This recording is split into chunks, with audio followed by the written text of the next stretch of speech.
Msikilizaji, karibu katika jukwaa lako.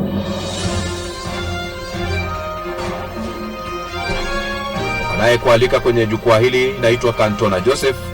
Mengi yanajitokeza msikilizaji, ni kwamba Waziri Mkuu wa Israel Benjamin Netanyahu asema sitaki kuweka ratiba ya vita vya Iran vitaisha lini, huku Trump akitishia vituo vya nishati vya Iran. Ndio mambo ambayo msikilizaji tunakumbana nayo, kwamba Waziri Mkuu wa Israel Benjamin Netanyahu ameambia kampuni ya televisheni ya Marekani Newsmax kwamba hataki kuweka ratiba ya ni lini vita vya Iran huenda vikaisha. Netanyahu anasema vita, bila shaka nusu ya vita imepita na Jamhuri ya Kiislamu ya Iran hatimaye itaanguka, shirika la habari la AFP limeripoti.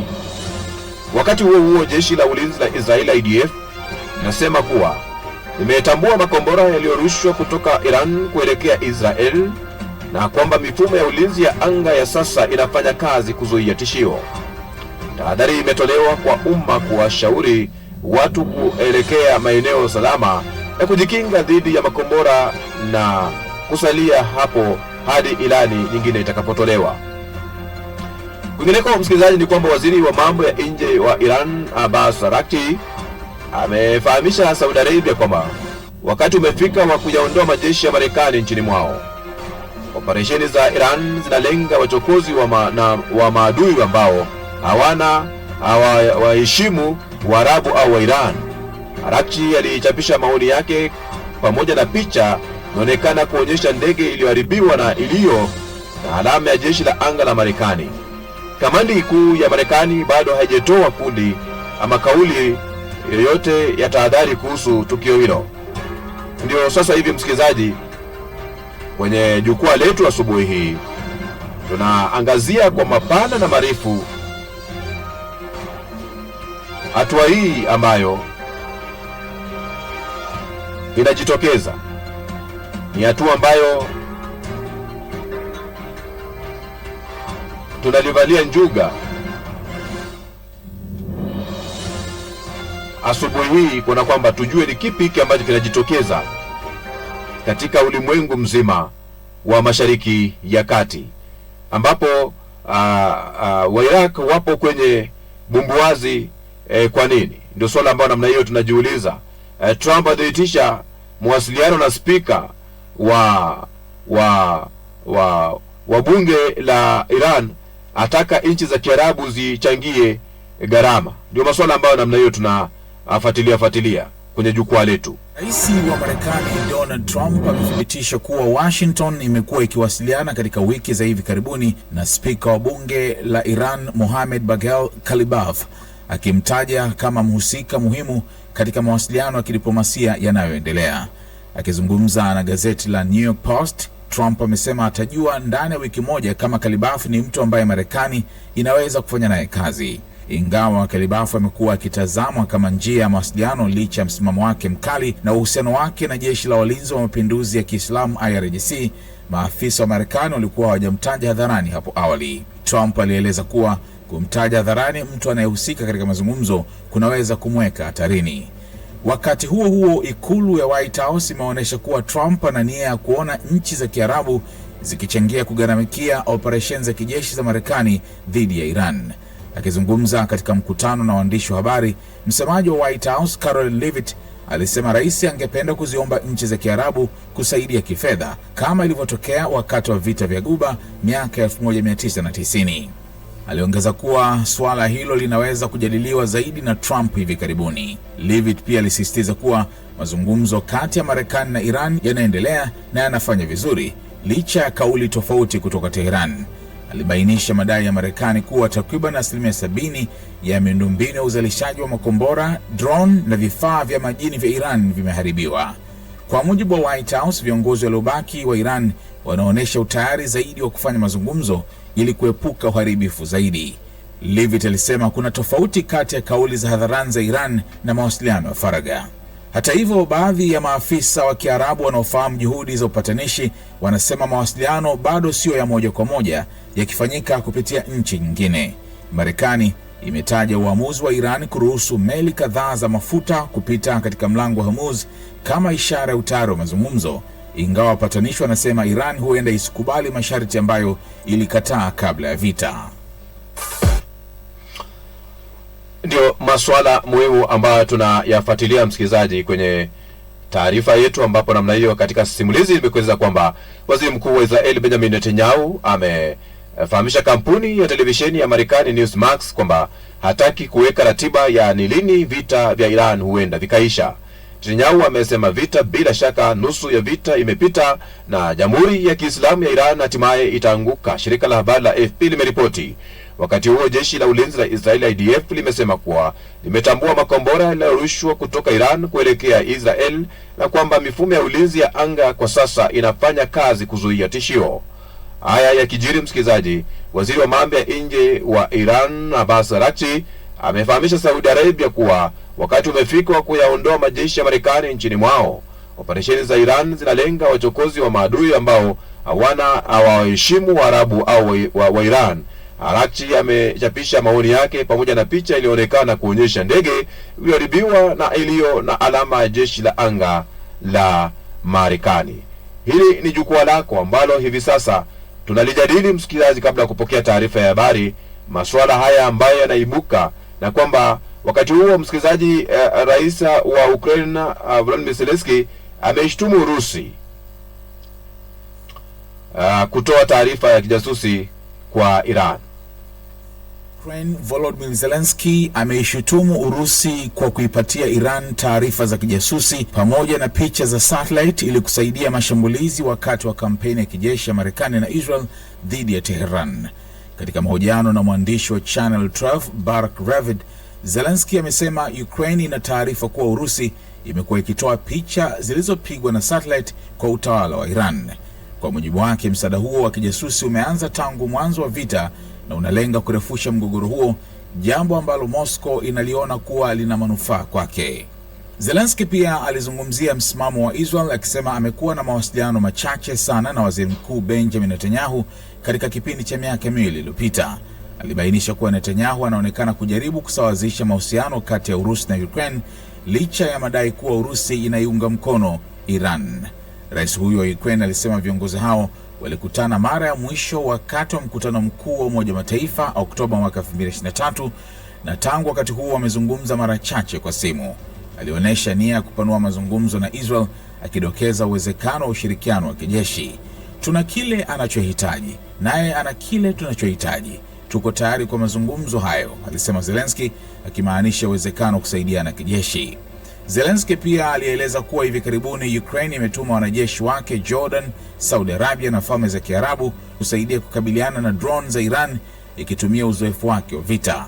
Hata hivyo, alisema Israel haijaomba msaada kutoka Ukraine.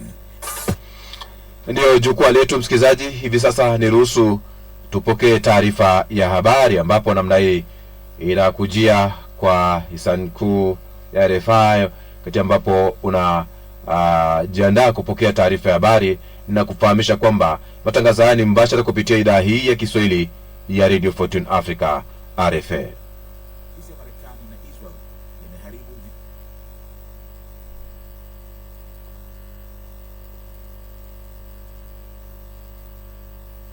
Wandani wa Machar ambaye kwa mwaka mmoja amezuiwa nyumbani huku akikabiliwa na kesi ya uhaini wanakanusha madai hayo na badala yake kuwashutumu wanajeshi wa serikali chini ya Rais Salva Kiir kwa kuhusika. Tangu kupata uhuru wake mwaka 2011, Sudani Kusini imekabiliwa na misururu ya ghasia za mara kwa mara nyingi zikichochewa na uhasama wa kisiasa.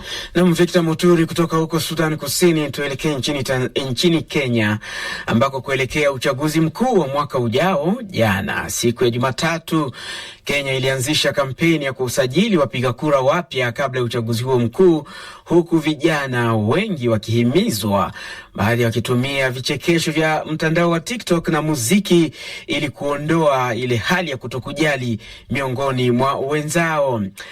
Sekta ya viwanda katika nchi hiyo ya Kenya imetoa wito wa kuchukuliwa kwa hatua za haraka kutatua changamoto za miundombinu na usafirishaji ambazo zimeendelea kudumaza ushindani na hivyo kupunguza uwezo wa wazalishaji kutumia kikamilifu fursa ya uwepo wa mkataba wa eneo la biashara huria la bara la Afrika. Tobias Alando ni mkurugenzi mtendaji wa shirikisho la wazalishaji viwandani nchini Kenya.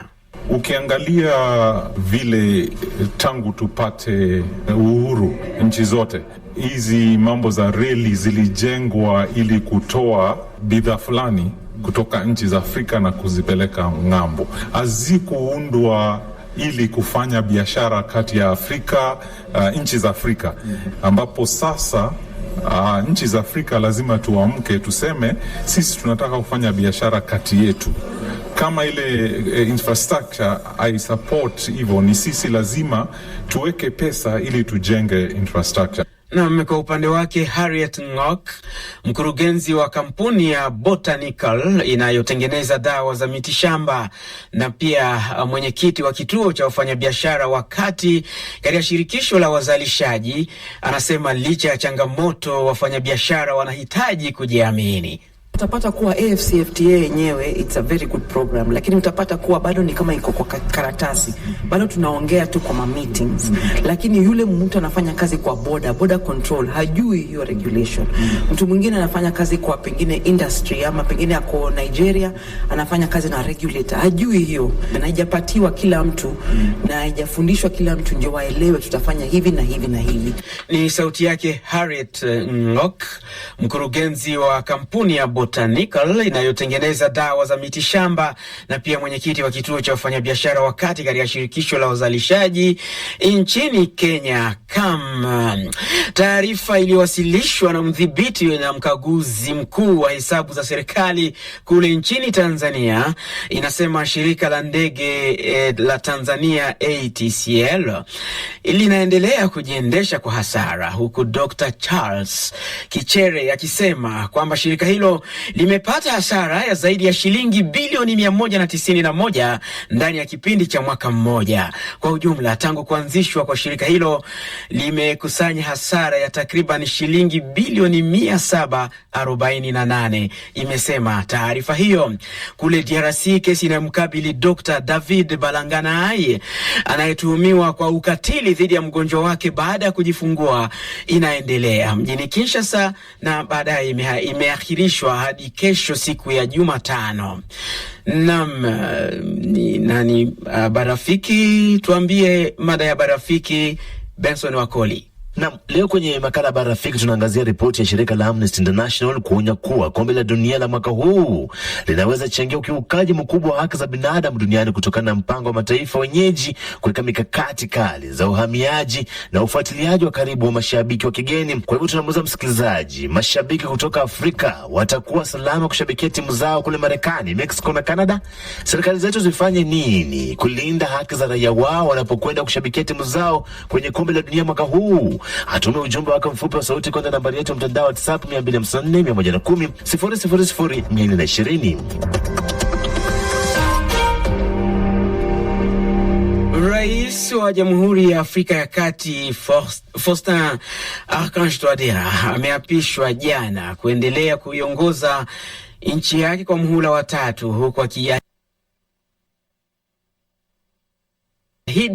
kupambana na visa vya utovu wa usalama katika nchi yake. Faustin Archange Touadera: nitajenga miundombinu yetu na kuimarisha barabara, reli, nishati, maji ili kulinda mazingira yetu, kuhifadhi na zaidi ya yote kuboresha maslahi yetu na maliasili.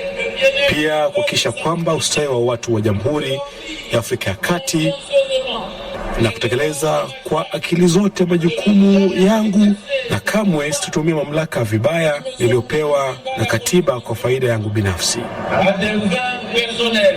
Mpinzani wake mkuu Anise George Dologele ameendelea kupinga ushindi wa Rais Touadera. Watu wenye silaha wamewaua watu wasiopungua 12 huko Jos, ni mji mkuu wa jimbo la Plateau lenye ghasia nchini Nigeria. Jeshi la Mali limekanusha taarifa ya kuachilia huru takriban wapiganaji 200 wanaoshukiwa kuwa wapiganaji ambao waliwaua watu katika maeneo ya katikati mwa nchi hiyo. Matangazo haya yanaendelea kwenye YouTube, WhatsApp channel, TikTok na pia kwenye ukurasa wetu wa Facebook RFI Kiswahili. Nchini Israeli kumekuwa na ripoti za milipuko ya makombora zaidi ya 10 katika jiji la Jerusalem mapema siku ya Jumanne, yani leo, baada ya jeshi la nchi hiyo kuendelea kutekeleza mashambulio dhidi ya Iran jijini Tehran. Benjamin Netanyahu ni waziri mkuu wa Israeli. Baada ya kudhoofisha makombora ya Iran, uwezo wao wa kutengeneza makombora hayo, pia tumeharibu viwanda vyao vya kuzalisha silaha hizi za kutisha. Pia tumeharibu njia nyingi za ugavi wa madini ya urani yaliyorutubishwa. Bado wana akiba ya madini hayo iliyorutubishwa. Hilo ndilo lengo la Rais Trump, kuhakikisha Iran haina silaha za nyuklia. Unafikiri nini kitatokea wakati watakuwa na silaha hizi za nyuklia?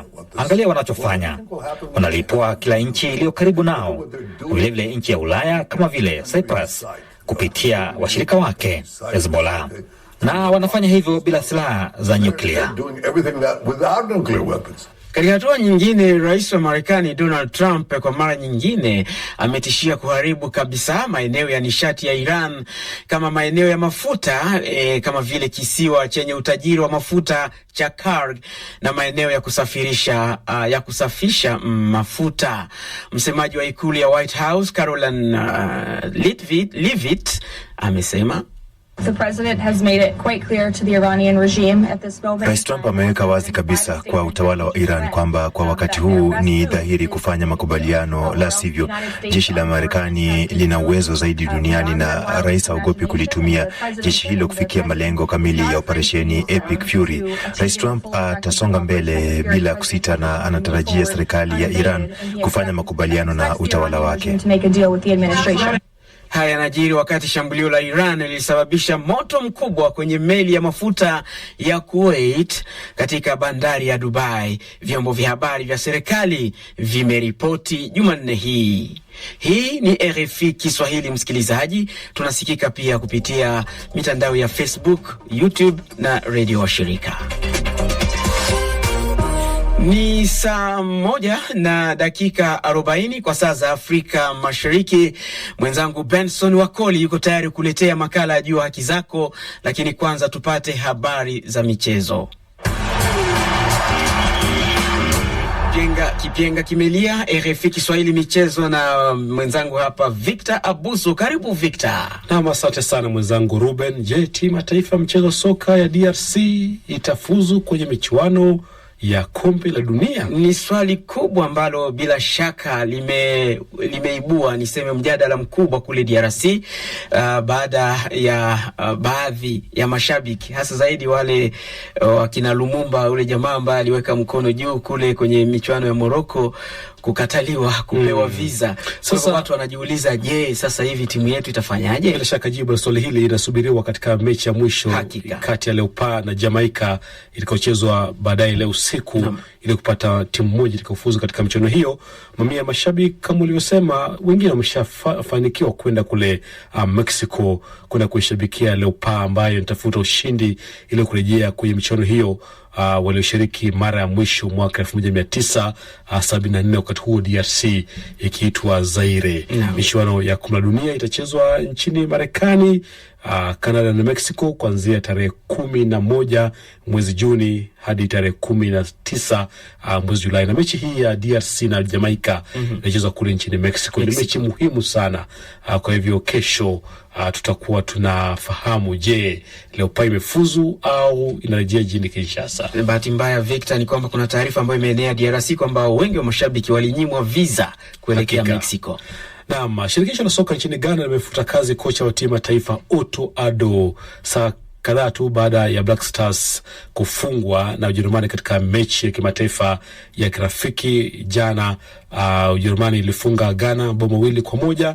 Hii ni mechi ya 4 kwa Addo kupoteza baada ya wiki iliyopita kufungwa pia na Austria 5-1.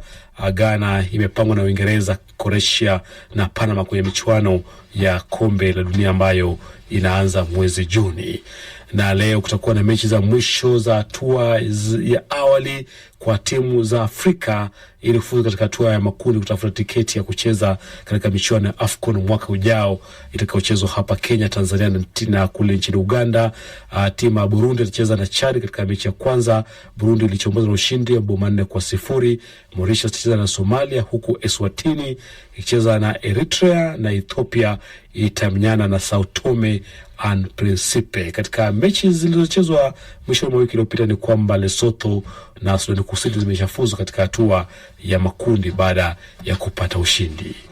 Na michuano ya ligi ya mchezo kikapu baina ya wanaume inarejelewa tena kule Afrika Kusini, na leo Al Ahly Tripoli ya kule Libya itacheza na Dar City ya Tanzania. Nikushukuru sana Victor Abuso kwa habari hizo za michezo. Shukran.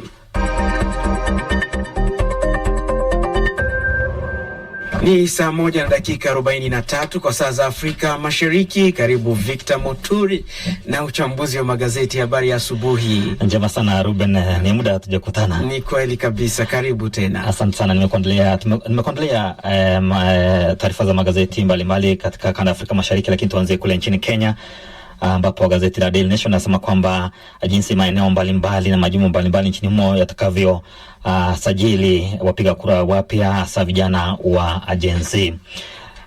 Gazeti la The Standard lasema kwamba unaweza kutoroka lakini hautajificha. Hii ni kutokana na kutafutwa kwa gavana wa Nairobi Johnson Sakaja ambaye pia anatumiwa kwa kutofika katika vikao vya Seneti kujibu madai ya ubadhilifu wa fedha za akaunti.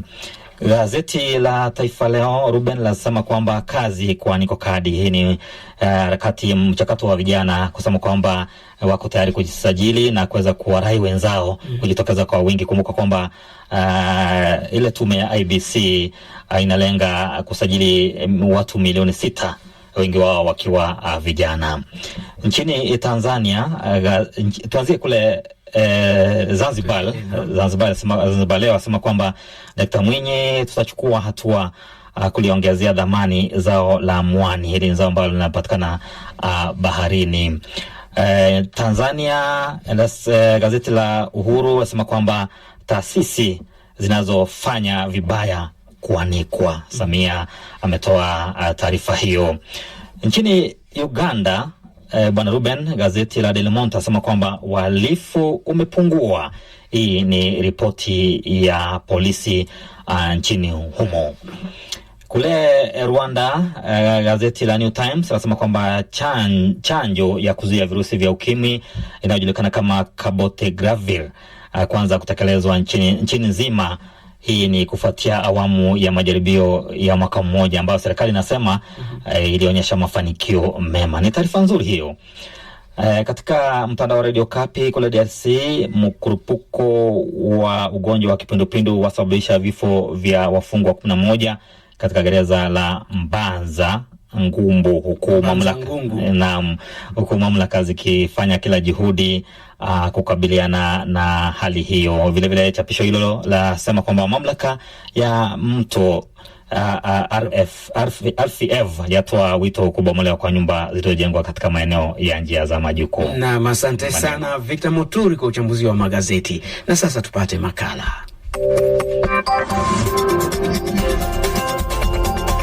Jua haki zako na Benson Wakoli.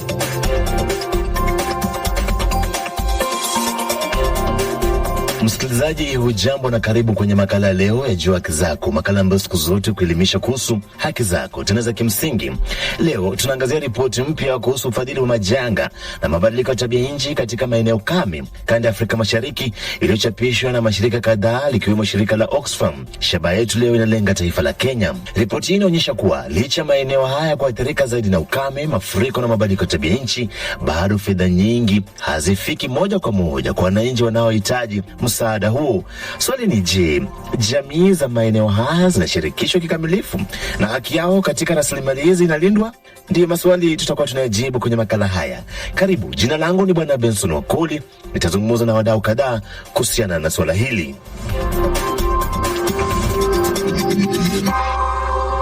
Ripoti ya Oxfam inaonyesha kuwa mfumo wa ufadhili wa mabadiliko ya tabia nchi nchini Kenya bado una changamoto nyingi, ikiwemo ukosefu wa wazi, ushirikishi mdogo wa jamii na utegemezi mkubwa wa fedha kutoka kwa mashirika nje. Kwa mfano, maeneo kame kama vile kaunti ya Kitui, Garissa na Marsabit yanaathiriwa zaidi na ukame wa mara kwa mara, lakini mara nyingi wananchi hawahusishwi katika maamuzi ya jinsi fedha za kukabiliana na majanga zinavyotumika.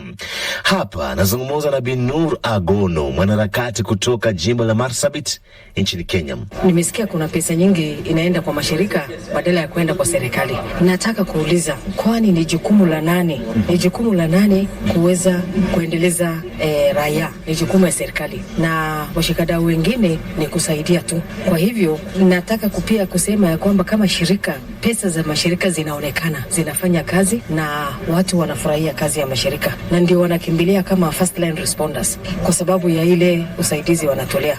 Upande wa serikali naona kuna udhaifu kwa sababu pesa za serikali haijulikani inaenda wapi, kwa sababu mwaka nenda mwaka rudi tunapambana na hali ya kiangazi, hali ya maji kuchukua watu, na hakuna kujitayarisha ama kuwa proactive, tunakuwa reactive kila wakati. Kwa hivyo sisi kama washikadau ni kusaidia tu, jukumu ni la serikali. Wakishindwa pengine wao ndio wapeane mashirika waendelee na kazi. Na pia kuna madai ya ufisadi, rushwa na matumizi mabaya ya rasilimali, pia pesa. Nyinyi je, umeshuhudia visa kama hivyo kwenye kaunti ambazo mnatoka, kwamba ufisadi pengine unachangia majanga kama haya, mafuriko kutokabiliwa vilivyo? Nimeshuhudia mambo kama hayo, kwa sababu pesa zote zile zingekuwa za maendeleo zinaingia kwa disaster, na ikiingia kwa disaster haitumiki vile inatakikana, haisaidii vilivyo. Kuna sehemu inatengwa, kuna watu wanatengwa, kuna walemavu, na wenye wanapata hiyo pesa ni evident. Utaweza kuona ukikuja Marsabit, nyumba mzuri ghorofa ukiona inajulikana ni akaunti, gari mzuri ukiona ukiuliza ni akaunti, and yet mshahara ya huyo mtu haiwezi kununua hiyo magari kila wakati. Na wewe ni mwanaharakati pia ni mama, changamoto gani kubwa kufikia sasa ambazo mnahisi kwamba zinazuia pengine maendeleo kufika kule mashinani baada ya miaka 13 saa hii, miaka 16 saa hii ya ugatuzi? Mara kwa mara pesa hizi kabla haijakuja kuna mpangilio, planning, na katika hiyo planning ni wenye kaunti tu ndio wanakuwa kwa planning. Washikadau kama sisi wanaharakati hawako, kwa hivyo wanajipangia venye wanataka. Na pesa za emergency DRM fund na climate change fund inakuja kwa kaunti, kila mtu anafanya vile anataka, hakuna kuwaleta pamoja na kuweza kuaddress hiyo shida kwa umoja. Kwa hivyo shida ile tuko nayo, raia wanatulilia na sisi hatuna uwezo, pengine uwezo ile tuko nayo ni kidogo tu ya kusaidia wachache. So kama kuna hii pesa, mbona haitumiki kwa njia inayofaa? Wananchi wa kawaida wahusishwaje katika kupanga na kutekeleza pengine mipango ya serikali na kutunga sera? Mara kwa mara wanaitwa kwa planning meeting ama budgeting, na nataka kukuambia bila kuogopa ya kwamba mara nyingi wakiita raia kwa budgeting wanasikiliza na wanaona ni upuzi mtupu, na mara nyingi watu wanatoka kwa hizo mkutano na wanawacha wenye kuyu wamekuja kuunini, kwa sababu kaunti yangu watu wengi ni literate, sio ati wataweza kwenda budget session, planning session na nini. Wachache wale educated pia wanakuwa handpicked, ni wachache tu ndio wanaenda, wengine wanabaki, wengine hata hawana habari, information pia haiwafiki. Hizo matare public participation inatangazwa usiku saa 3, nani atakuja mkutano, pengine anatoka mbali na ni vast county, ni county the largest county in Kenya, mwenye pengine angetaka kuhudhuria hiyo public participation hawezi, kwa sababu masiku zimeisha, ni late. Halafu ni political allies ndio wanakuwa invited, sio raia ya kawaida, na hakuna political allies wanaweza kusema ati wapinge hiyo msaada kwa sababu wanajua chenye wanapata, lakini wale hawako kwa politics ama wale hawako karibu na serikali watabaki nje. Kabla nikuachilie, unahisi pengine ni suluhisho zipi za muda mrefu zinastahili kuwekwa ili kuzuia wananchi kuendelea kutegemea misaada, kwamba mafuriko yakija serikali itatusaidia, ukame ukija serikali itatusaidia? Pengine suluhisho za muda mrefu kama wanaharakati mnazopendekeza ni zipi? Kwa mimi kwanza nataka kusema community ilikuwa inaishi tangu jadi, na kulikuwa na mafuriko na kulikuwa na drought, unaona, na wamekopa na kwa njia zao, so hata hiyo traditional means ya kukop na disasters wao wako naye. Ya pili ni wahusishwe katika mpango implementation na monitoring ya hii effort ya drought, waweze kujua ni pesa ngapi iko tayari na wanaweza kusaidiaje. Mengine badala ya kutengeneza darasa ya ECD na pengine kutengeneza vitu kidogo kidogo, waweke pesa kwa infrastructural development na service delivery, mahospitali, shule, barabara, big things, ili inaweza kuzuia mafuriko wakati inakuja, inaweza kuzuia. So watu wakipata development wataweza kujisaidia kwa mafuriko. Kwa mujibu wa utafiti huu, fedha za kukabiliana na majanga serikali zetu zipo, ila mara nyingi hazihusishi kwenye mijadala ya namna kuwasaidia raia wakati wa majanga. Hapa nazungumza na Abdi Gure ambaye ni spika wa bunge la kaunti ya Garissa, moja maeneo ambayo waathirika na majanga nchini Kenya. Suluhu ni kwamba hatusemi kwamba mashirika ya kimataifa hayafai, yanafaa, yanafanya kazi nzuri, lakini sasa wakati umekuwa mwingi sana kwa muda mrefu kwamba haya mashirika ndio yanatekeleza haya majukumu ya kuwasaidia wakati wa majanga, janga. Lakini tumesema kwamba local led, yani sisi wenyeji wenyewe katika mashirika ya kitaifa, jamii na serikali yenyewe yajumuike na kuhakikisha kwamba hizi misaada yanapitishwa kwa serikali, kwa jamii na kwa civil society ama mashirika ya kijamii ambayo yanayojua shida za wenyeji zaidi. Naam. Wewe pia ni muhimili wa serikali. Sijui tufanye nini ili tusiwe tunasema kwamba ukame ni janga na pia mafuriko ni janga. Mikakati gani tunaweza weka ili kuzuia hizo ripoti za kila mwaka kwamba ni majanga? Nafikiri kwa kusema kweli, kusema kwamba mafuriko na kame ni janga ni kupotosha. Mimi kulingana na mimi, kwa miaka yangu haya ambayo nimeishi yote, nilikuwa niyaona kila mwaka, miaka nenda miaka rudi, nilikuwa naona kwamba haya janga ya mvua, kame zinarudia. Kwa hivyo lazima tuwe na mikakati, lazima tuwe na mipangilio maalum ambayo yataweza kuhudumu. Sasa tuwe proactive. Zile sehemu ambazo zinakuza kama mimea, zile mashamba, chai, kahawa, ndio yalikuwa yamepewa rasilimali kali ama rasilimali zaidi. Lakini sasa actually kwa kusema kweli, kila serikali ilikuwa na mitazamo yake kuhusu sehemu kame, lakini kwa wakati huu naona mijadala kuhusu kupea nafasi na kupea rasilimali sehemu kame inaonekana kwa hii serikali. Alafu pia serikali ichangie, ihakikisha kwamba kuna hazina rasmi ambayo inashughulikia, ambayo inajulikana kwamba katika kaunti na katika kitaifa lazima kuwe na mikakati ya kudumu, rasilimali ambazo zimetengwa na hazina ambayo ya kudumu. Wataalamu wanasema kuwa hatua za ndani kama upandaji miti, uhifadhi wa maji na kilimo kinachostahimili ukame zinaweza kusaidia jamii kujikinga na madhara ya tabia nchi, lakini inahitaji kuungwa mkono na sera na fedha zinazofika moja kwa moja mashinani. Grace Mwende ni mwanaharakati wa mazingira kutoka kaunti ya Kitui, anazungumzia mradi wa serikali ya Kenya wa kupanda miti bilioni 15 kufikia mwaka 2032 ili kujaribu kukabiliana na majanga kama vile ukame pamoja na mafuriko. Kulingana na the initiative ya 15 billion trees by 2032, chenye naweza sema ni kwamba inawezekana, ila tunahitaji kutia bidii. Tunapopanda miti tuweze kuitunza na kuigrow, not just planting. We plant and grow the trees for the future green environment. Environmentalists tuko wengi na ni wengi. Tunapozingatia sana mambo ya upanzi wa miti, kutunza mazingira, especially for young people, let's say youth, I can see the change. Kwa jumla, msikilizaji, ripoti hii inasisitiza kuwa haki ya wananchi si tu kupata msaada wakati wa majanga, bali pia kushirikishwa kikamilifu katika maamuzi yanayohusu maisha yao. Ni wakati wa kuhakikisha kuwa fedha za mabadiliko ya tabia nchi zinafika kwa walengwa na zinatumika kwa uwazi. Msikilizaji, yamekuwa makala ya Jua Haki Zako kutoka idhaa ya Kiswahili ya Radio France International. Msimulizi wako mimi ni Benson Wakoli. Hadi makala yajayo juma lijalo ndani ya idhaa hii ya RFI Kiswahili. Kwa heri.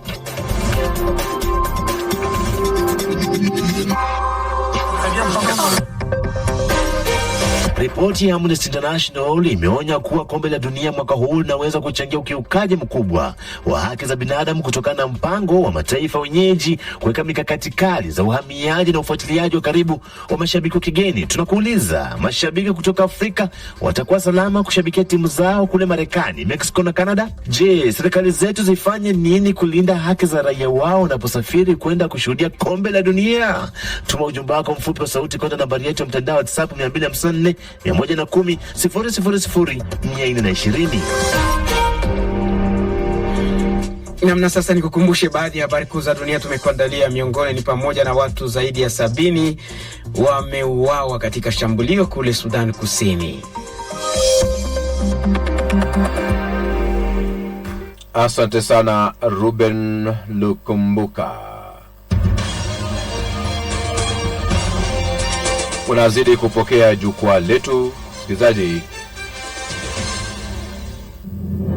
na katika jukwaa letu ile msikilizaji kuna mengi tu ambayo tumekuandalia, ambayo tunaangalia ni kwamba vile vile katika hatua hii ni kwamba jeshi la Somalia limetoa udhibiti wa jimbo la kusini magharibi mwa hatua iliyofanya rais wa jimbo hilo kujiuzulu wiki mbili baada ya serikali yake kusema ilikuwa inavunja mahusiano na serikali kuu mjini Mogadishu. Wanajeshi wa Somalia wameripotiwa kuingia kwenye mji mkuu wa jimbo hilo Baidoa siku ya Jumatatu, ambapo Baidoa ni wa kimkakati wenye makao makuu ya kikosi cha kimataifa cha walinda amani na mashirika kadhaa ya kibinadamu kwenye eneo hilo linaloathirika kwa ukame, migogoro na wakimbizi wa ndani.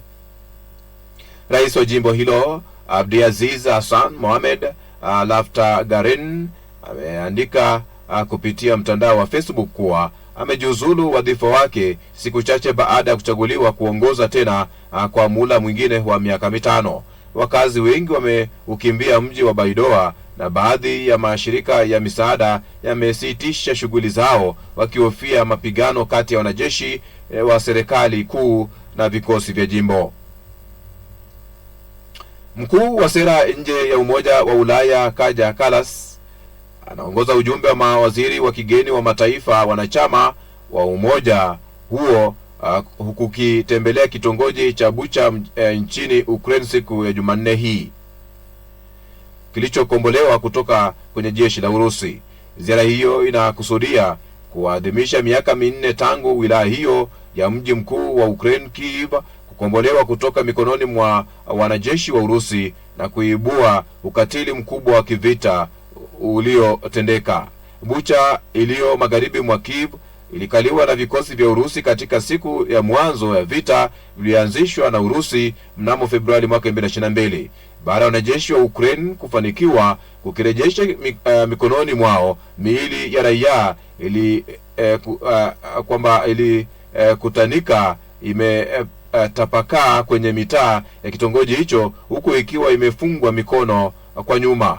Haraka Bucha imegeuka kuwa alama ya uhalifu wa vita hivyo, na baadaye Umoja wa Mataifa ulithibitisha vifo vya mamia ya raia. Maafisa wa Urusi wanaendelea kukanusha tuhuma za mauaji hayo na badala yake wanadai ukatili wa Bucha lilikuwa tukio lilobuniwa na Ukraine yenyewe.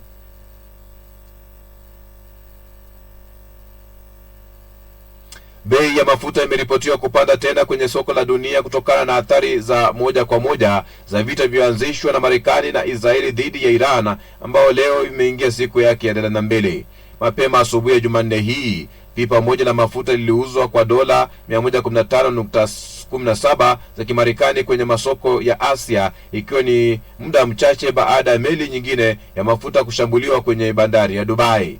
Meli hiyo iliyoitwa Al Salme ilikuwa imebeba mapipa milioni 2 kutoka Kuwait na Saudi Arabia, na mamlaka ya Dubai inasema zinaendelea na juhudi za kuzima moto uliozuka baada ya kushambuliwa na droni kutoka Iran. Siku ya Jumatatu Machi 30, meli nyingine inayomilikiwa na Ugiriki imetiwa kulengwa na makombora mawili ikiwa kwenye pwani ya Ras Tanura nchini Saudi Arabia. Kikosi cha IRGC chatishia kushambulia vyuo vikuu vya Marekani Mashariki ya Kati. Mapinduzi ya Kiislamu la Iran IRGC limetishia kulenga vyuo vikuu vya Marekani vilivyopo Mashariki ya Kati baada ya kudai kuwa mashambulizi ya Marekani na Israel yameharibu vyuo vikuu viwili nchini Iran. Katika taarifa iliyochapishwa na vyombo vya habari vya Iran, IRGC imesema ikiwa serikali ya Marekani inataka vyuo vyake katika eneo hilo vibaki salama, lazima ilaani rasmi mashambulizi hayo kabla ya saa 6 mchana siku ya Jumatatu Machi 30 kwa saa za Tehran. Taarifa hiyo pia iliwashauri wafanyakazi, wahadhiri, wanafunzi na wakazi wanaoishi karibu na vyuo vya Marekani katika ukanda wa Guba kukaa umbali wa takriban kilomita 1 kutoka maeneo hayo. Vyuo kadhaa vya Marekani vina matawi katika ukanda huo, vikiwemo Texas A&M University nchini Qatar na New York University katika Falme za Kiarabu. Vyombo vya habari vya Iran viliripoti kuwa mashambulizi yaligonga chuo kikuu cha sayansi na teknolojia kilichopo kaskazini mashariki mwa Tehran usiku wa kuamkia Jumamosi hii, yakiharibu majengo lakini bila kusababisha vifo. Wakati huo huo, jeshi la Israel limesema Iran imeanza kuhamisha makao yake ya usalama kwenda kwenye miundombinu ya muda inayohamishika kufuatia mashambulizi yaliyolenga vituo vyake vya uongozi. Kwa mujibu wa jeshi la ulinzi la Israel IDF, ndege zake zilishambulia makao hayo ya muda mjini Tehran wakati makamanda wa Iran wakiendesha shughuli katika maeneo hayo. Jeshi hilo pia lilisema lilishambulia makumi ya maeneo ya uzalishaji na kuhifadhi makombora ya ballistic, mifumo ya ulinzi wa anga pamoja na vituo vya ufuatiliaji. Katika maendeleo mengine, maandamano makubwa yamefanyika kote Marekani na kumpinga Rais Donald Trump. Waandamanaji wa maandamano hayo yaliyopewa jina No Kings walisema takriban watu milioni 8 walishiriki katika matukio zaidi ya 3,300 katika majimbo yote 50. Waandaaji hao walidai ushiriki ulikuwa mkubwa kuliko maandamano yaliyofanyika Oktoba, ingawa mamlaka za Marekani hazijathibitisha idadi hiyo. Haya, msikilizaji, umekuwa ukipokea jukwaa letu hili kutoka idhaa hii ya Kiswahili ya Radio Fortune Africa, ambapo hivi sasa basi ni kufahamisha kwamba simama na kituo hiko kufikia malengo yetu ya uratibu. Enda pale kwenye Facebook yetu, kuna linki ya PayPal. Hiyo linki itakuelekeza kufikia sehemu ambayo utaweza kutoa mchango wako, maelezo yako pale msikilizaji, ambapo tunahitaji kutanua wigo letu kama idhaa hii ya Kiswahili ya Radio Fortune Africa. Mambo yetu, safari yetu, maisha yetu, tamaduni wetu na imani yetu. Sikiliza idhaa hii kwa vipindi bora, matangazo yenye tija, vile vile ukweli na burudani. Jukwaa la ukweli, Afrika halisi, sauti yetu na taswira yetu. Hii ni idhaa ya Kiswahili ya Radio Fortune Africa. Enda kwenye mtandao wetu ule wa tovuti Kantona.digital, utapokea taarifa zetu kwa kina.